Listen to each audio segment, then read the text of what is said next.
Hello friends, welcome to the new episode of my channel. আমি অরিত্র। তো একটা series আমি দেখছিলাম, প্রায় ধরে নিন এক সপ্তাহ আগে এসছে এই সিরিজটা জিও হটস্টারে। তো আমি তখনই দেখা শুরু করেছি, কিন্তু মাঝে আমি তারপরে খেয়ে হারিয়ে ফেলেছি, মানে মাঝে আবার দেখা হচ্ছিল না, আবার একটা এপিসোড দেখছি। তো এটা আমার সাথে প্রথমবার এরকম হলো যে আমি জেনারেলি যখন সিরিজ দেখি ওয়ান গোতে দেখে নিই আর কি সবকটা এপিসোড। বাট এই সিরিজটা আমাকে মাঝে মাঝে এতটা বোর করছিল, আমি তখন ছেড়ে দিচ্ছিলাম, তারপরে আবার রিভিজিট করে দেখছিলাম, যেহেতু আমার খুব পছন্দের একজন অ্যাক্টর এখানে রয়েছে, বিজয় সেতুপতি। তো সিরিজটার নাম হচ্ছে মুত্তু আলিয়াস কাট্টান বলে, ঠিক আছে, মুত্তু ইঙ্গিরা কাট্টানও বলতে পারেন। তো এই শোটাতে আমরা গল্পটা, যে ট্রেলারটা খুব ইন্টারেস্টিং ছিল, তো গল্পটা যেটা দেখতে হচ্ছে, গল্প লেভেলেও কিন্তু ব্যাপারগুলো ইন্টারেস্টিং, আপনাদেরকে আগে বলে রাখি। তো সেটা হচ্ছে যে একটা পুলিশ স্টেশন আছে যেটা বন্ধ হয়ে যাওয়ার কথা, বিকজ ওই পুলিশ স্টেশনে কোনো কেস আসে না, ওই গ্রামে কোনো রকম ক্রাইম ইত্যাদি কিছু হয় না, তো পুলিশ স্টেশনটা বন্ধ হয়ে যাবে।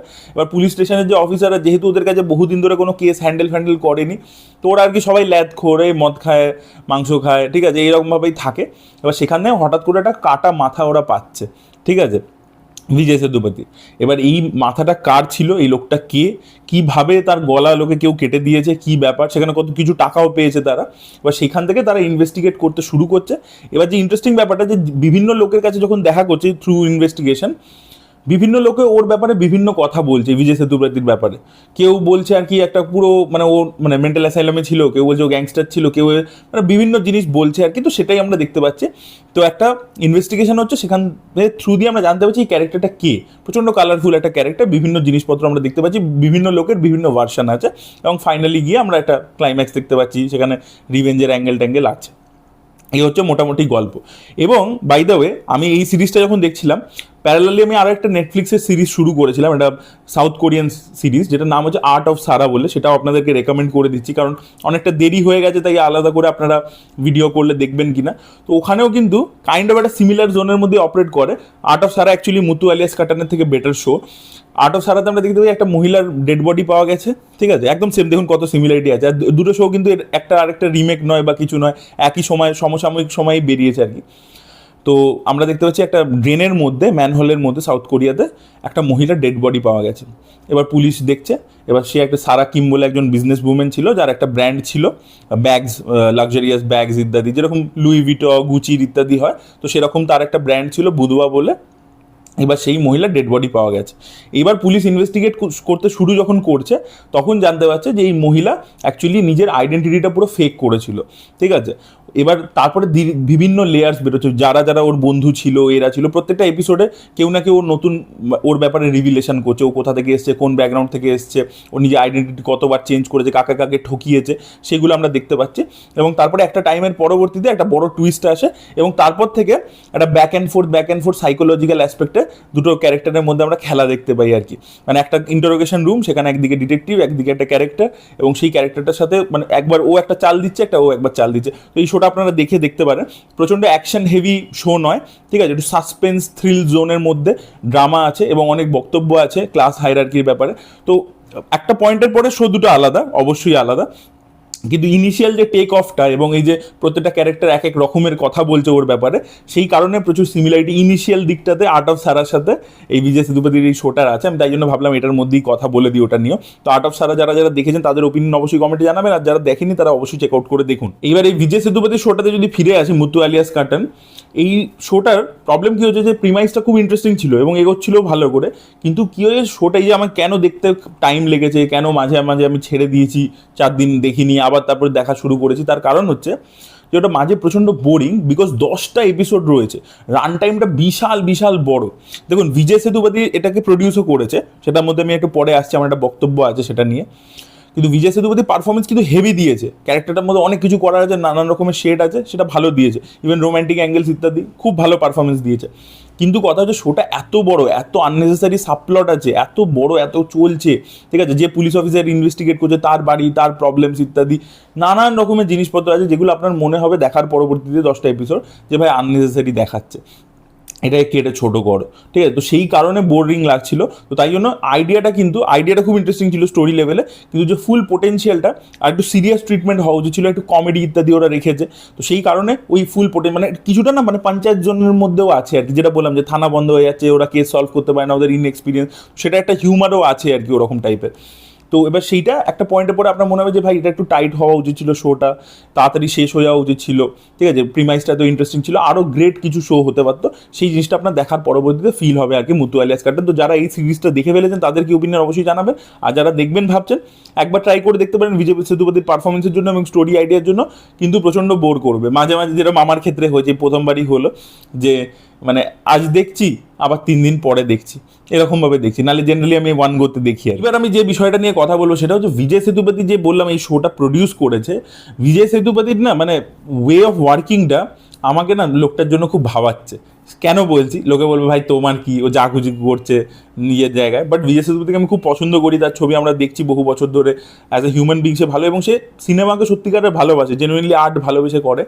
কিন্তু এরকম প্রচুর হিরোদের হয়েছে যে তারা নিজেরা প্রডিউসার হয়ে না ব্যাংকরাপ্ট হয়ে গেছে। তো বিজয় সেতুপতির এই যে সিনেমার প্রতি ভালোবাসা, এটাই কিন্তু ওর জন্য ক্ষতিকারক। আমি কেন বলছি, ধরুন মহারাজার মতো বিজয় সেতুপতি অনেক ছবি করে জানেন তো, সেখানে কোনো পয়সা নেয় না, এরকম প্রচুর ছবি সে করেছে যেখানে he didn't take any money. যেরকম বিক্রমেও কিন্তু কোনো টাকা নেয়নি, কিন্তু ও শ্যুট করেছে জেলার 2 এর জন্য ও কোনো টাকা নেয়নি, ঠিক আছে। তো এরকম বহু ছবি বিজয় সেতুপতি করে যেখানে ও টাকা নেয় না, একেবারেই নেয় না।